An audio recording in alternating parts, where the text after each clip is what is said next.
Hi, I'm Ali, and today I'm reviewing this undershelf wine glass holder. Why do I need that? Sorry, it's not COVID, I've just got a sore throat. How does it work? You slide it under a shelf, and then you can hang wine glasses from it without the need for any drilling or adhesive or anything. Why is it good? It's simple, it's low cost, and I think it's plain looking enough that it's actually pretty stylish. And as I mentioned, zero DIY skills needed. And because it just slides on and off, you can always move it to a different shelf if you want to, or if you get different furniture. How could it be better? Well, firstly, it could be a little bit wider. Now, obviously, all wine glasses are going to be slightly different, but I have to put these in at an angle so they fit, and then they sort of rest against each other. Also, these feet, or whatever these slidey bits are called, would be better if they were actually flat on the top, because using it on a shelf means that if you put something on top of it, it is not secure. And now to the most important question.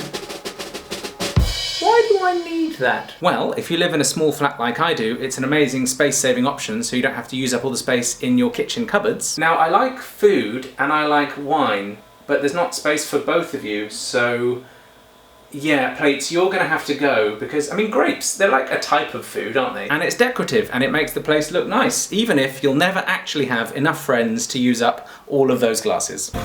Here's to another lockdown, guys. Cheers. So finally, would I recommend it? Indeed I would. I mean, look how glassy it makes the place look.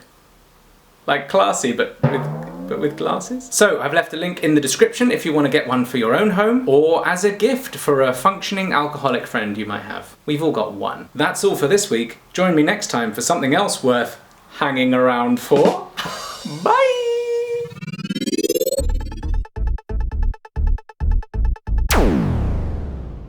So I've left a link in the description if you want to get... Oh God. How could it be better? Oh God. To do some more squats. That is a difficult motion to do over and over again.